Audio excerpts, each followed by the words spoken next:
It's the story of the Stonewall protests, which took place 40 years ago this week, when a group of citizens with few options and fewer supporters decided they'd had enough and refused to accept a policy of wanton discrimination. And two men who were at those protests are here today. Imagine the journey that they've traveled.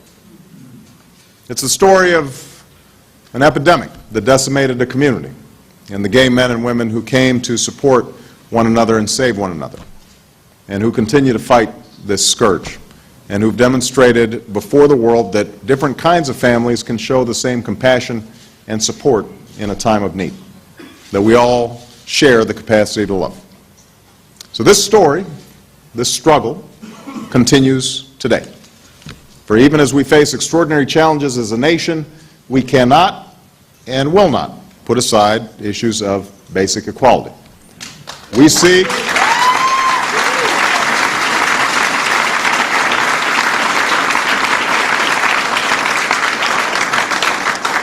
an America in which no one feels the pain of discrimination based on who you are or who you love. And I know that many in this room don't believe that progress has come fast enough, and I understand that. It's not for me to tell you to be patient, any more than it was for others to counsel patience to African Americans who were petitioning for equal rights a half-century ago. But I say this: we have made progress, and we will make more. And I want you to know that I expect and hope to be judged not by words, not by promises I've made, but by the promises that my administration keeps. And by the time that you see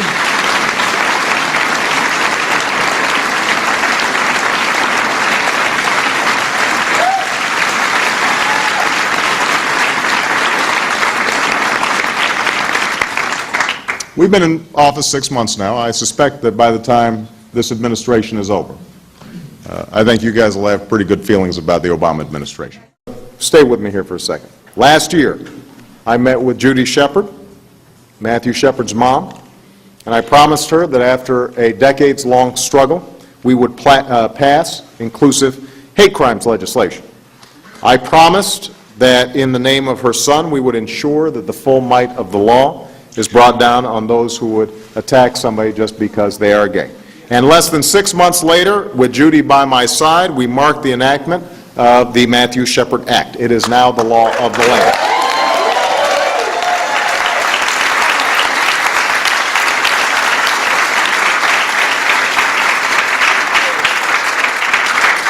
Just a few moments ago, I met with Janice Langben and her children.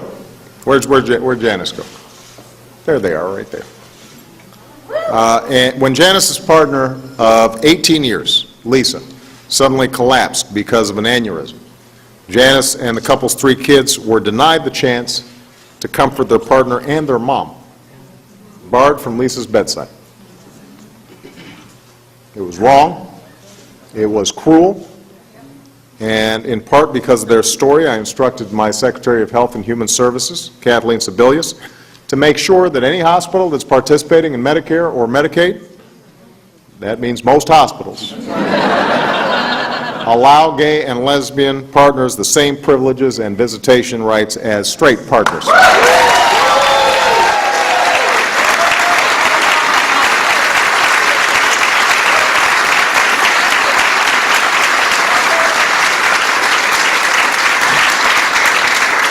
After I issued that memorandum, I called Janice and I told her the news. And before we came out here today, I wanted to make sure that I had followed up. Secretary Sebelius will officially be proposing this regulation, and I can also announce that the Secretary has sent a letter today asking these hospitals to adopt these changes now, even before the rule takes effect. So,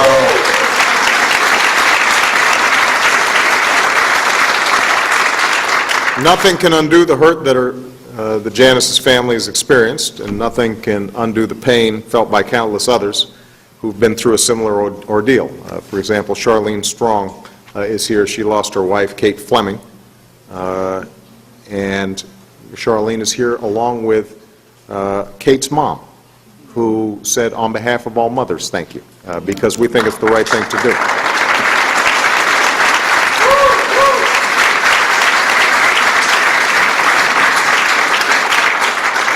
In addition, I've issued an executive order to extend as many partnership benefits to gay and lesbian federal employees as possible under current law. And I'm going to continue to fight to change the law to guarantee gay federal employees the exact same benefits as straight employees, including access to health insurance and retirement plans. And in an announcement today, the Department of Labor made clear that under the Family and Medical Leave Act, same-sex couples, as well as others raising children, are to be treated like the caretakers that they are.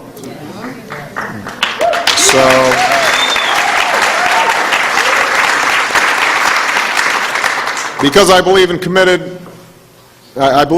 committed gay and lesbian couples deserve the same rights and responsibilities afforded to any married couple in this country, I have called for Congress to repeal the so-called Defense of Marriage Act.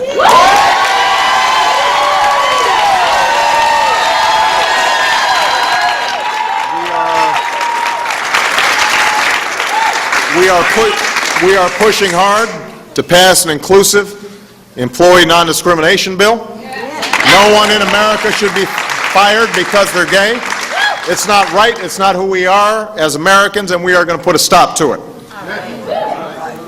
And finally, we're going to end Don't Ask, Don't Tell.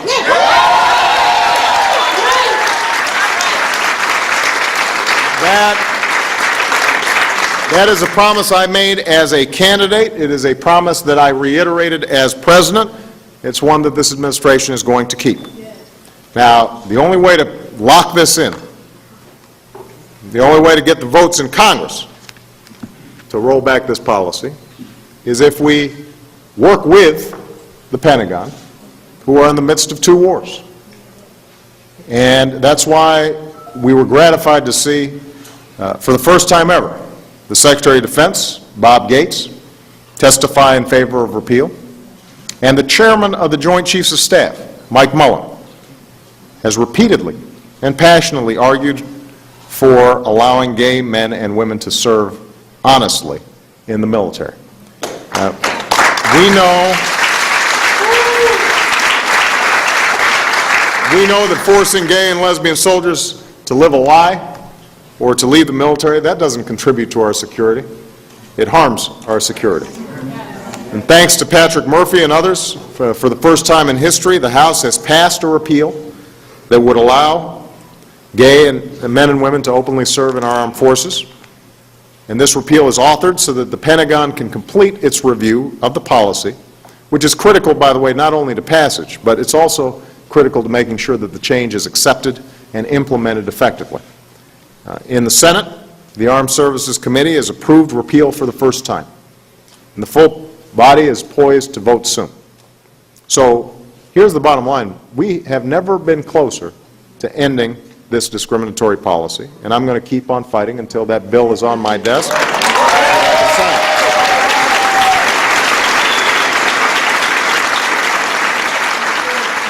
I know there are going to be times where you're still frustrated at the pace of change. I understand that. I know I can count on you to let me know. This is not a shy group. But what I also know is that I will continue to fight alongside you, and I don't just mean as an advocate. You are moms and dads who care about the schools that your children go to, your students who are trying to figure out how to pay for going to college, your folks who are looking for good jobs to pay the bills, your Americans who want this country to prosper. So those are your fights too. And the fact is, these are hard days for America.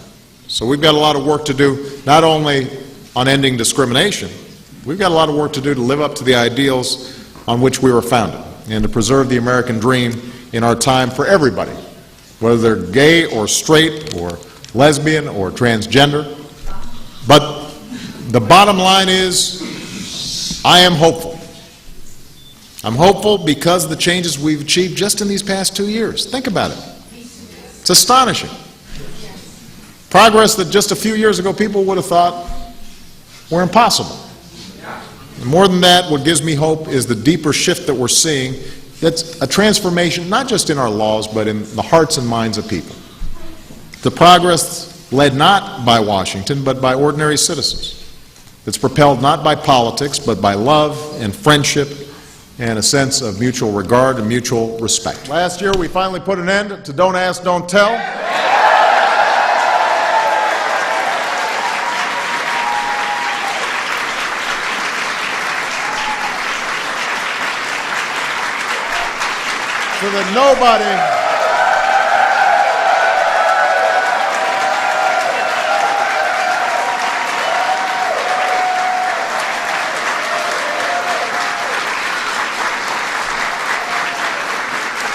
So that nobody would ever have to, ever again, hide who they love in order to serve the country they love. And I know we've got some military members who are here today. I'm happy to see you with your partners here. We thank you for your service. We thank your families for their service.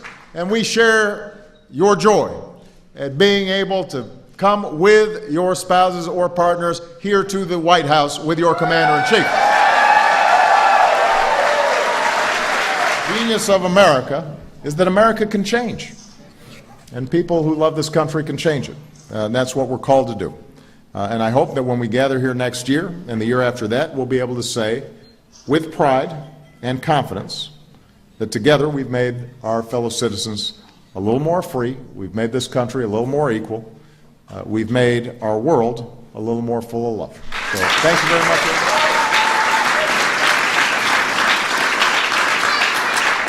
And I would also ask all of us to direct some of the energy and passion and resources of this movement towards other injustices that exist. Because one of the things that I think we should have learned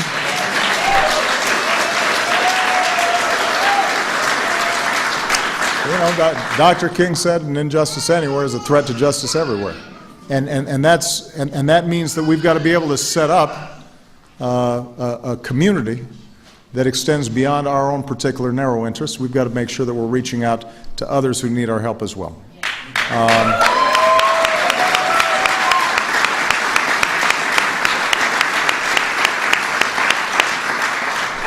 And that means fighting for poor kids, and it means fighting for workers to get a decent wage. It means showing compassion for the undocumented worker who's contributing to our society and just wants a chance to come out of the shadows. It means fighting for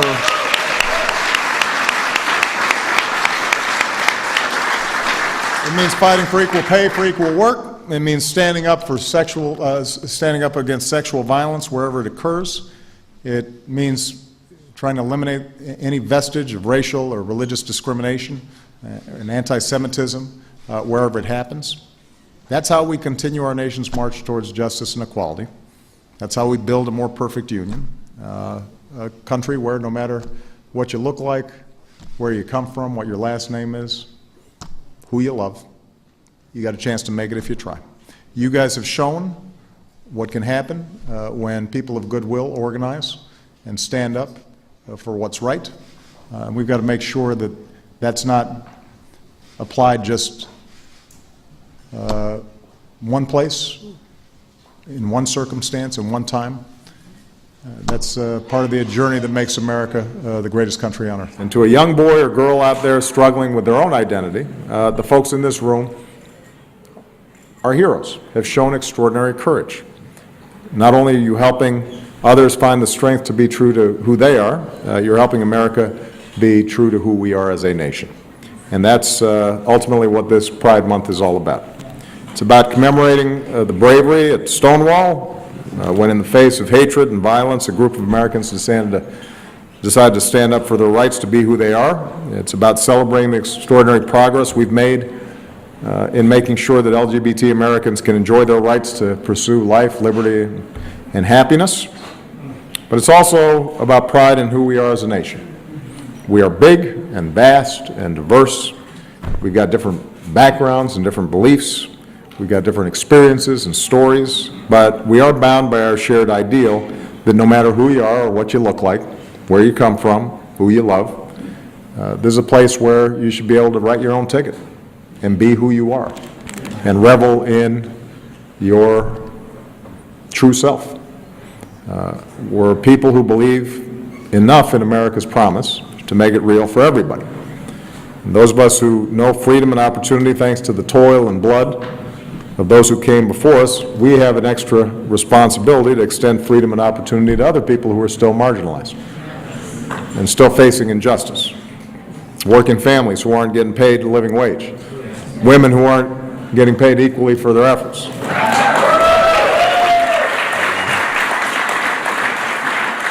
Immigrants who deserve to have a pathway to be able to get right with the law.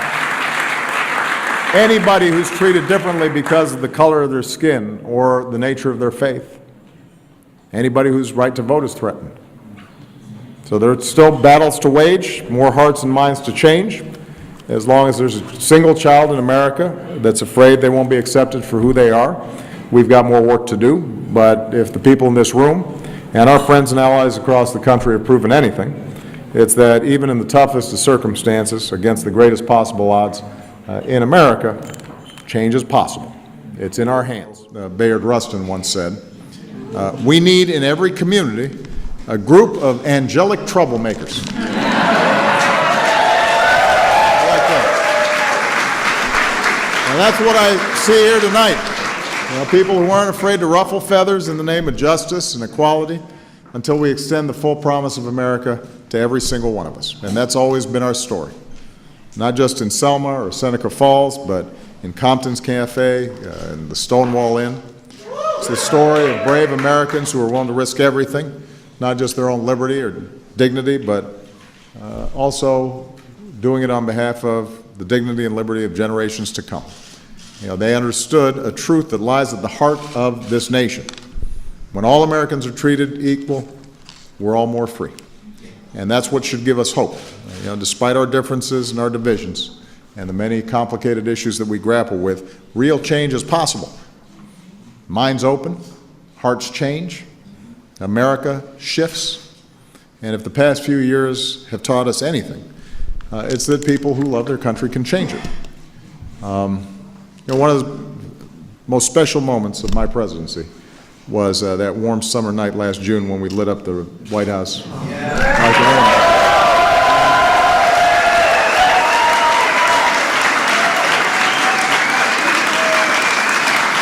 It was a powerful symbol.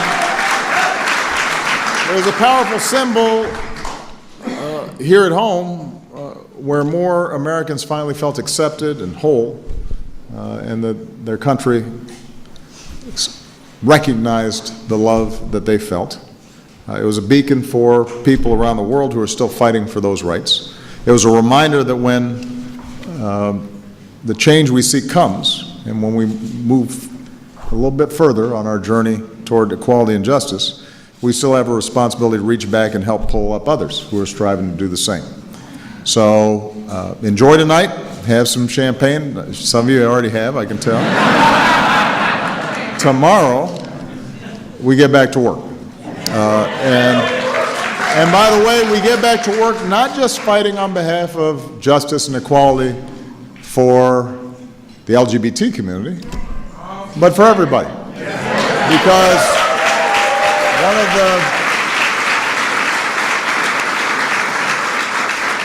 if you've felt the sting of discrimination, then you don't just fight to end discrimination for yourself. You got to fight for the poor kid who needs opportunity.